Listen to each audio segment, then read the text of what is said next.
China has a problem, but at the same time, I do think that, and probably Chinese designers have more of a problem than the government because the government is quite smart. This is a funny equation. On the right-hand side, basically it doesn't equal, right? So there's problem with this equation. On the right-hand side, it recaps the numbers in the 80s, 1980s, the expo in Australia. So back then, there was 16 million population living in Australia. And then in that single expo, 6 months' time, they attract 18 million tourists. Pretty good business, right? So actually, they did make some money. And then on the Shanghai World Expo, everyone was like saying, oh, we have the largest audience ever, 70 million visitors. But comparing to that scale of China, we have 1.3 billion. This is really nothing to our economy. So why are we doing it? I would say that it is quite clear that there's something else, at least personally or to some of us, that we are looking for something else. Apart from having some success now with our economy in terms of its size and in terms of its growth, probably we are trying to justify our modernization with something else, something higher, a little bit stronger. A lot of the keywords have been given by Mr. Stark this morning. I'm not going to repeat it, but basically, with some kind of cultural value that we're looking for. So from where I come from, we are also working on it. And then I try to bring you to a kind of more of a micro scale in Hong Kong to give you more of the insight. So this is Hong Kong, super packed, super compact, lots of people, no space to move around at all. Or one could say it's almost completely the opposite to Europe. 2006, one of the earlier projects I've done, the first pavilions of Hong Kong at the Venice Biennale that I curated. Some of you might be familiar with that. Our pavilion is close to Arsenale, actually opposite to the entrance of the Arsenale. So it's a perfect location that you know this circulation of the Arsenale that everyone has to pass through the same entrance twice. So we got a double count of our visitors every time, so it's very smart. Back then we were thinking that it's the first time we like to do something very literal, a very literal translation or decoding of Hong Kong, the skyline on top, to Venice. And we are also interested with my curatorial team, the interplay of whatever we translate or decode from Hong Kong to Venice, the interplay between these elements, what I call a concept of displacements that we like to explore. So what, of course, whoever has done something in Venice knew that basically not much heavy machinery you could do. We used very primitive method of construction, and we basically, at the end, almost use that as a construction site rather than a representation through exhibition means. So we use a lot of the common objects we found in Hong Kong, as I said, very literal.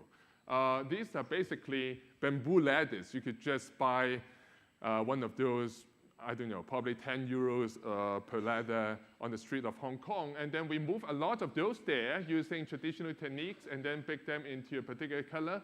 And then in between these bamboo walls, we have certain elements to hold them together, some fluorescent tubes. So that's by one of a good friend, architect William Lim, that resembles kind of the tension between tradition and the modern kind of very vibrant nightlife of Hong Kong. Right behind it, almost talking in a kind of dialogue format, we had another architect who used scissor ladders. Of course, you have beautiful spiral stairs in some old buildings here in Europe. Also, actually, in China back in the 9th century. But in Hong Kong, this scissor stairs design is really used for residential to save space. We are actually running out of space even at the fire escape area. So we try to squeeze space everywhere.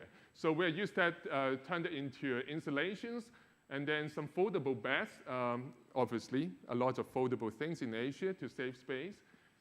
Containers that could be, of course, reconfigured, and people use that almost like not as a test or certain personal interest of architects, but actually people in the remote area in Hong Kong would use that to recompose offices, even living quarters using these containers. You know why? Because it's difficult to get the building permits in Hong Kong. But once you use containers, you claim that as a construction site, and then the government cannot do anything to you. So it's pretty popular.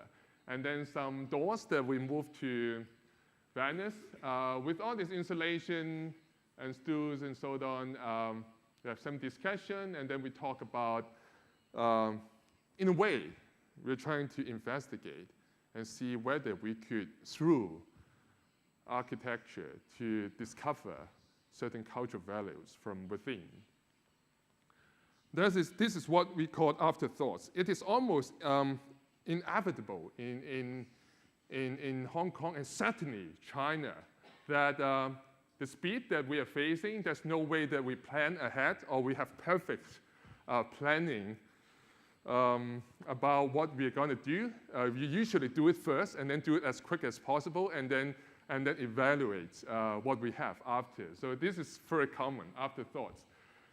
Of course, with this speed, sometimes we make mistakes. Some demolition going on in Hong Kong. In the last few years, there's a lot of, one could say, cultural awakening. I would say it creates a lot of tension, but in a way, it's a very good introspection after the handover back from the British rule. We used to be a colony, and now back to Hong Kong, having more, in a way, more freedom than before. Friends ask me, now you're back to the China rule, so are you under dictatorship or something? Not at all. I think we have way more freedom. That's why there's a cultural and civic awakening now going on in Hong Kong. So this wouldn't happen before. Say 5 years ago, we demolished some of the buildings, and there were 150,000 people, this was on the news, trying to farewell to a building. Probably in Europe, you have a much stronger love and passion about art and architecture. It wasn't like that to common people in Hong Kong and some other Asian cities having the similar kind of a feeling or passion about architecture. So this is actually a big surprise, both to the government and to even to the architects ourselves. Like, we didn't know that people like architecture. So this was a good surprise. So we also feel sorry about it. So this was the first time when I go on street and protest about some of the demolition going on in Hong Kong. And then we started to think about our heritage.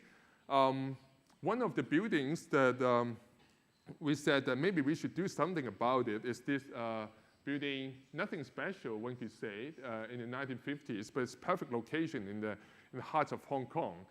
That piece of land is 0.6 hectares, 6,000 square meters, but it's like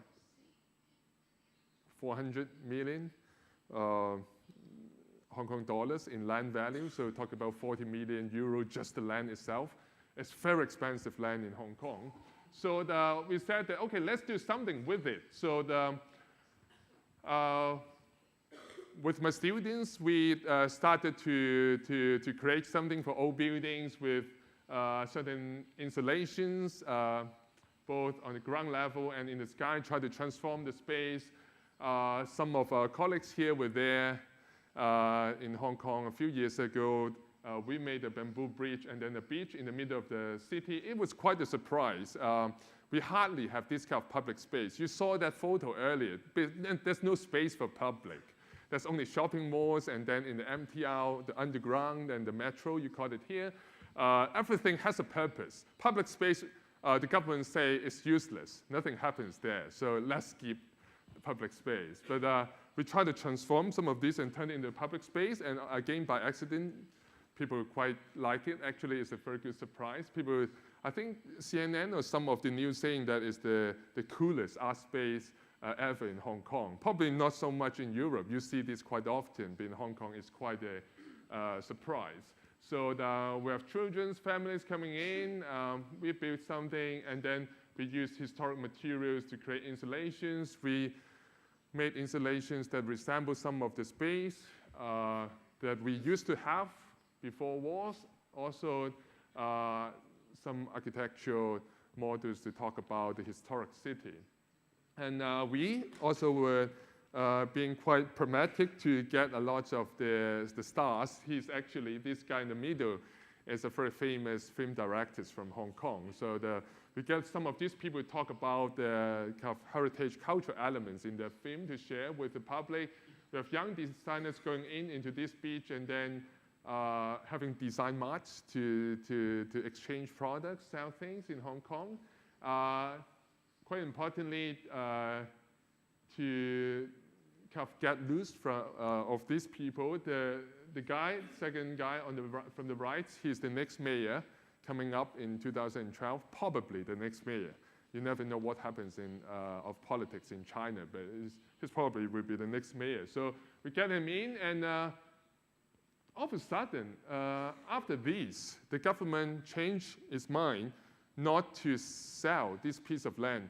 I have to give a note here that in Hong Kong, we have very low tax, 15, 16, 17% tax. So where the money comes from for the government, it's very rich government, it's by the sales of land.